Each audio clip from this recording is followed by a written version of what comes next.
we identify with the PLO because just like ourselves, they are fighting for the right of self-determination.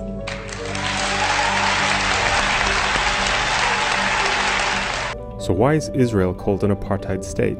The crime of apartheid under the Apartheid Convention and Rome Statute consists of three primary elements: an intention to maintain a system of domination by one racial group over another, systematic oppression by one racial group over another, one or more inhumane acts as defined carried out on a widespread or systematic basis pursuant to those policies.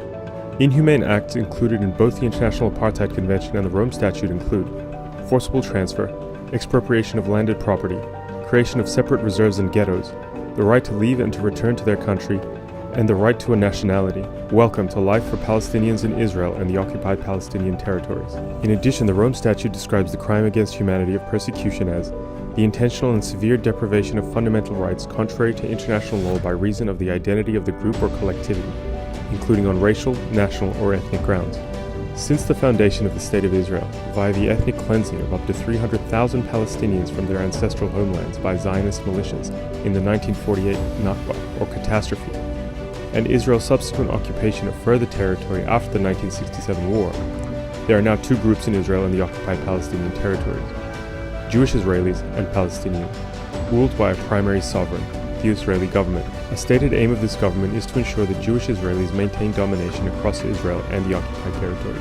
In 2018, Israel passed a law with constitutional status affirming Israel as the nation-state of the Jewish people, declaring that within that territory the right to self-determination is unique to the Jewish people, and establishing Jewish settlement as a national value. To maintain Jewish-Israeli control, Israeli authorities have systematically implemented measures designed to contain what it calls the demographic threat presented by Palestinians. Those policies include limiting the population and political power of Palestinians, granting the right to vote only to some Palestinians who live within the borders of Israel as they existed from 1948 to June 1967, limiting the ability of Palestinians to move to Israel from the occupied territories. Other steps which are taken to ensure Jewish domination are the official separation of Palestinians in the West Bank and Gaza, preventing the movement of people and goods within and between the occupied territories, and the Judaization of areas with significant Palestinian populations, such as the current home evictions being witnessed in Sheikh Jarrah. These measures aim to consolidate Jewish-Israeli control over land while forcibly concentrating Palestinians into severely crowded populations with restricted access to land, housing, and resources, while encouraging and supporting Jewish and Jewish-dominated communities to grow and flourish. Israel often boasts of being the only democracy in the Middle East, and that its Palestinian citizens enjoy full and equal rights, but this is far from the truth.